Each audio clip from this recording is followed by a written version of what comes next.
Hello everyone and welcome to Quality Old Games. Today we are making another tier list, this time from Medieval to Total War and from France's unit roster. And this tier list is based on campaign setting, so in addition to the unit fighting capabilities, also the cost upkeep, requirements, etc. affect the rating.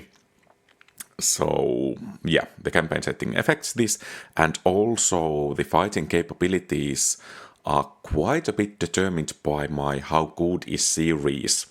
So if the unit performs well in those 5 tests, it will get a high tier.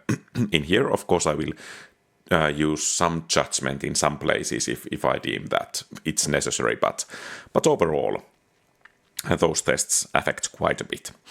And without further ado, let's begin. First we have artillery units, and well, if you have watched my Rome Total War tier list, you know that I don't like artillery too much.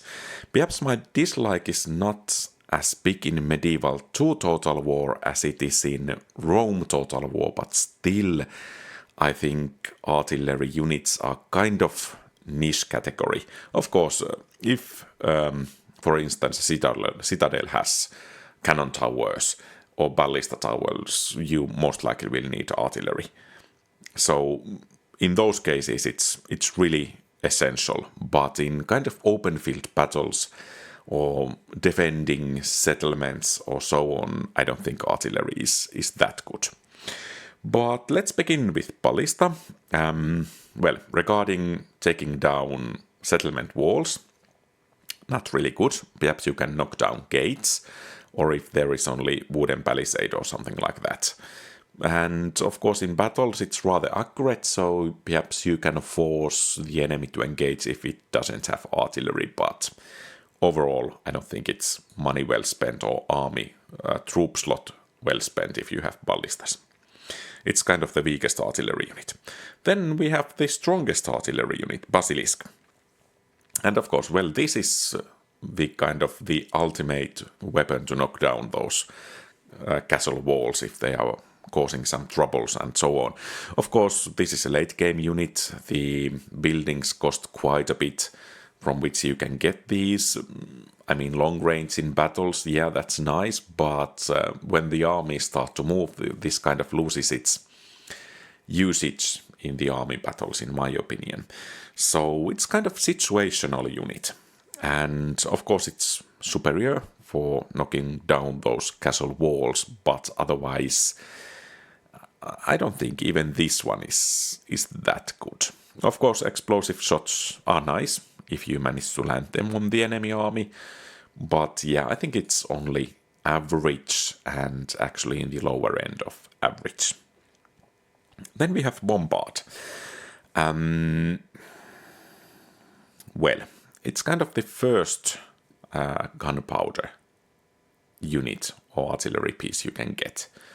So it's relatively easy to come by, and it packs a punch if you want to knock down castle walls. So yeah, once again, I think kind of situational unit. Of course, it's quite a bit worse than those basilisks in real battlefield, but I think because it's so much easier to get, you don't need to kind of dedicate some settlement for producing artillery.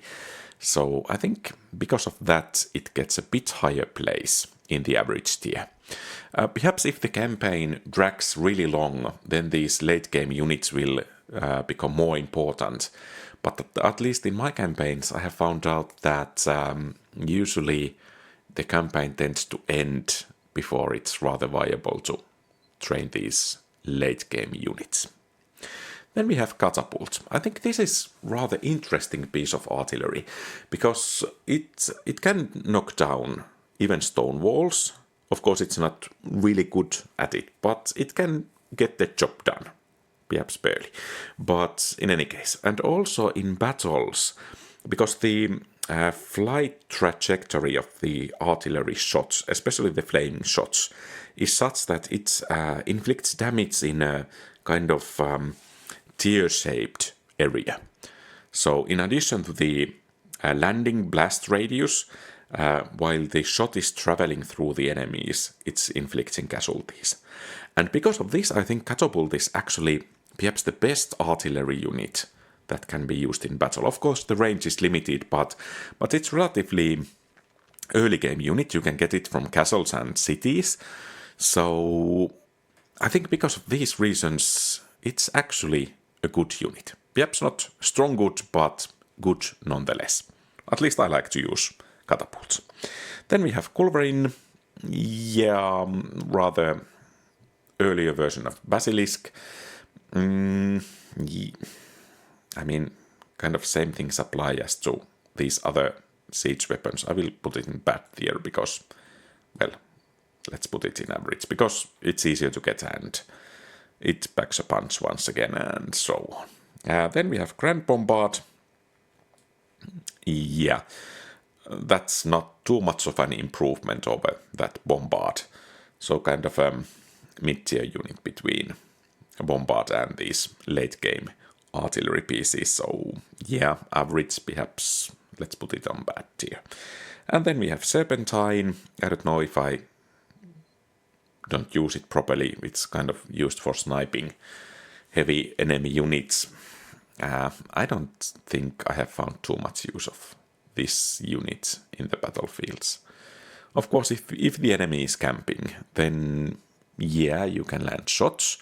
But once again, if the army start moving, it's not really that good. I would rather have some missile unit instead of this one. For example, Aventurier or crossbows or something like that. So yeah, I think it's rather bad.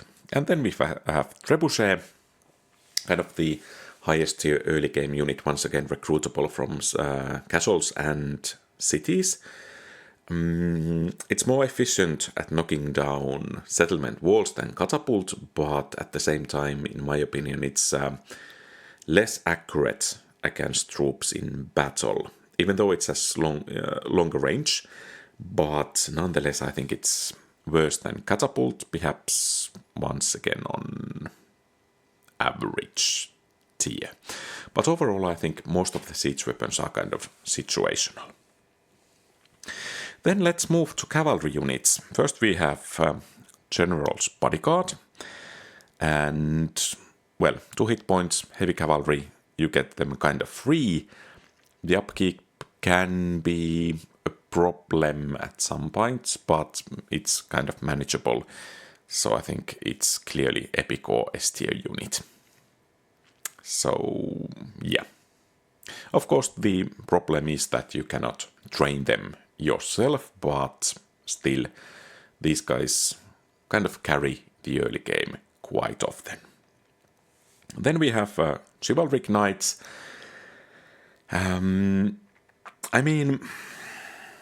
France has really many cavalry units, as you can see here. But, quite a few of them are obsolete. Because you may need some really high-tier stables or high-tier castle to recruit them, and in the battle they don't actually perform any better than those basic mailed knights or feudal knights. So the same applies to some degree to chivalric knights.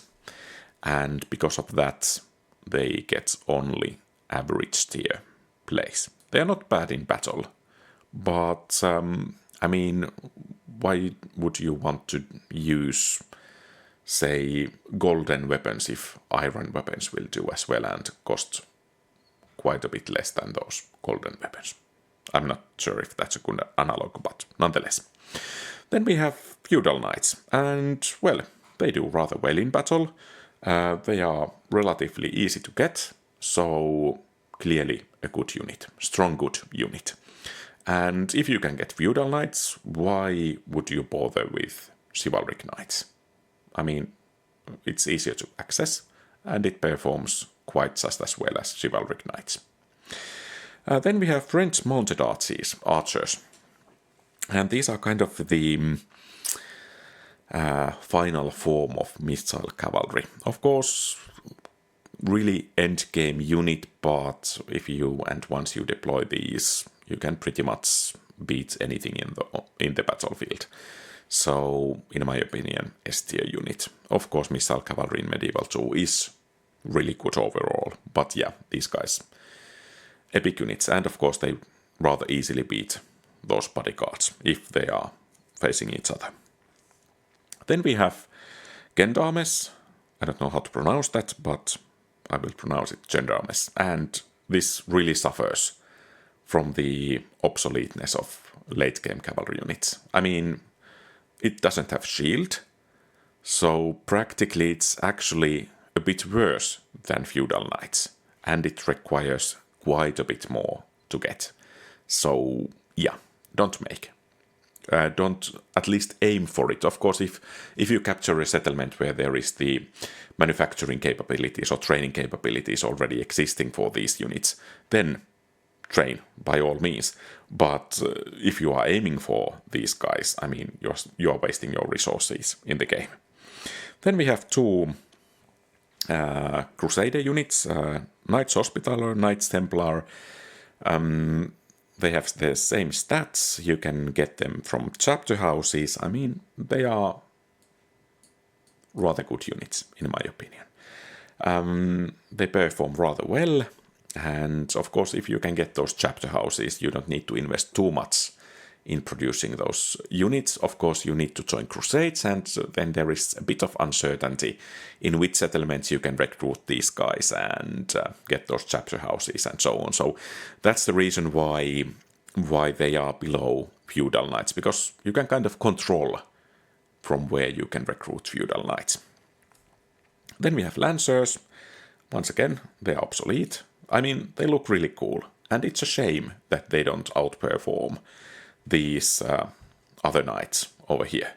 But a late game unit without shield, I mean, yeah, they're obsolete. Then we have mailed knights. Actually, they perform quite as well as feudal knights. Well, perhaps not quite, but still. That's the other cavalry unit which you have control over, recruiting them. And, I mean, they do decently well, even in mid or late game. And they are clearly an early game unit. You can most likely recruit these from one of your starting settlements as you are playing Franks, or from the castles you have. So, yeah, really solid. I think I will actually put it over those feudal knights because of the early access, practically. Feudal knights are a bit better in battle, but because you can get these straight away, I think they are a bit more important for getting the campaign going on really well in the early game. And of course, the kind of small requirements for training these means that you can replenish the units whenever you capture a castle practically. So it's rather easy to keep the kind of advancement going on if you are waging a war, for instance, against Holy Roman Empire or Milan or Spain or England or something. Whenever you capture a castle, it's rather easy to retrain these units. Then we have Merchant Militia Cavalry. Yeah, these guys do rather badly in battle. So, based on battle performance, I would say don't make them. But there is the nice thing that as they are militia unit, they have free upkeep in cities where you can recruit them. So because of that, they get a place in bat here. But from fighting capabilities or determining them, I would say don't make these, because practically every other cavalry unit outperforms these ones. Then we have mounted sergeants. I mean, they are epic. You can recruit them from any castle, wooden castle, motte and bailey, and I mean, in any castle. You can retrain them in any castle, and they do relatively well in battle. They are fast, and in most cases, they will actually get the job done, even though they are light cavalry. So, I mean, if you pit them against these mailed knights, they will of course lose. But the ease of access, cheapness, and the fact that they actually, if you micro them properly, they can actually do really well, earns them a place in epic category. Now that I have placed them, I'm a bit unsure if I should put them in good category, but still, I think I will leave them here, on the weaker end of epic category. And then we have noble knights. Well, kind of same as chivalric knights. Average, bad, somewhere around here. I mean, they are obsolete-ish. Perhaps not quite so much as these two units, but still. Even though you can recruit these from cities, so that's kind of a plus, but I mean, building those military academies are not perhaps worth it, as you can get these kind of decent enough units. Then let's move to infantry. First we have armored sergeants. This kind of niche unit. I mean, it can hold the line for a while against infantry, except in perhaps heavy infantry. And of course it can keep the enemy cavalry at bay. So it can protect, for instance, your missile units. But their offensive value is, in my opinion, rather small. And they are kind of defensive unit. And or perhaps a reserve unit. So they are situational, and because of that, I think they are only average. Then we have dismounted feudal knights. I mean, they are good. You can get them early, and it's actually the only heavy infantry, or perhaps even, I don't know if it's too much to say that they are actually the only infantry unit you will need. I mean, they can take the settlements, they can scale the walls, they can hold the line really well, they actually pack the punch against every other infantry unit. Even cavalry cannot take them down easily, so the difference against cavalry between armored sergeants and dismounted feudal knights is not actually that big, in my opinion. So this unit kind of makes armored sergeants a bit on the obsolete side. Yeah, I think this is a solid unit, but perhaps the spear units still have their uses. Then we have dismounted noble knights, kind of situational units. I mean, if you have dismounted feudal knights, why would you need these? Well, there is one situation where these units can actually excel, and that's when they have the possibility to flank. They have two-handed weapons, and I think most of us know that in Vanilla Medieval 2, two-handed weapons are not actually that good if the units are fighting or dueling between each other. But if you can get a flank with these units, they can deal quite a bit of damage. So I think because of that, they are situational, and in most cases I would prefer, at the very least, dismounted feudal knights, but I mean, these are not bad. So perhaps you might want to have a couple of them in your army if there is a good situation, or rather good chance for flanking. And if they have numerical superiority, for instance defending walls, so that they can actually land those hits, so that the enemy unit does not interrupt them. So yeah, in some cases. Then we have peasants. I mean, in Rome Total War, peasants were quite often in the highest tier for me, but not so in medieval. Of course, they are cheap, and well, in some cases they can maintain public order. They can be used to man the towers on the walls, but that's pretty much it. If they go to battle, they will most likely rout rather soon, so I think they are bad unit that has the uses at some points. So yeah, I not usually make them except in a dire need if I cannot make anything else. Then we have Pike Militia. I think it's rather good unit. I mean, once again, militia unit, free upkeep in the settlements that can train them. So, rather good. Especially if you deploy 2 units on top of each other. Then they kind of reinforce each other and they are less likely to draw the swords. It's kind of, if they go to hand-to-hand combat, then they are just awful. But if they can keep the pike wall intact, they are actually rather good. They can chop down heavy infantry, cavalry, etc. So kind of defensive units, and of course you can advance with them as well. So, I mean, yeah, solid unit.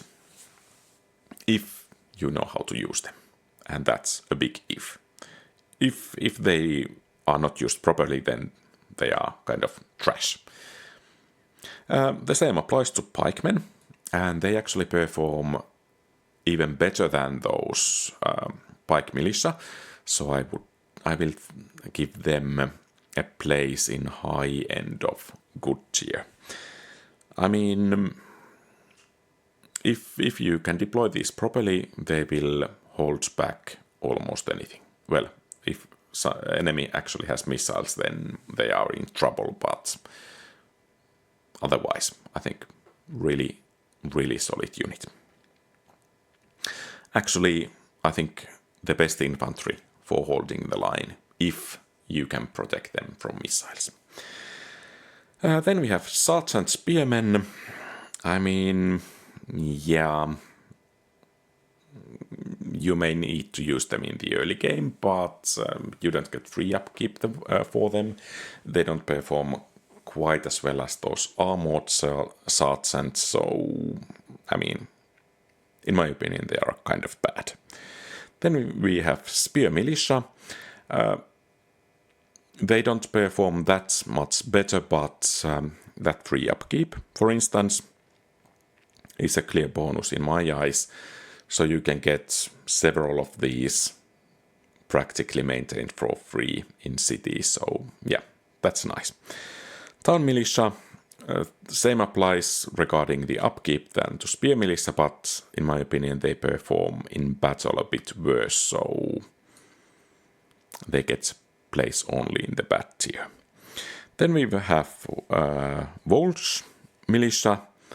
I mean, yeah, they can perform relatively well in battle, but once again you need to kind of look after them as they are using the formation to be effective. Same as pikemen, except less efficient, so, I mean, at the lower end of average tier. And then we have Volgear, a castle variant. I don't know. If you can get this amount of feudal knights, why would you want to get these guys? So, don't make. Then let's move to missile units. First we have arquebusiers, and this is kind of situational unit.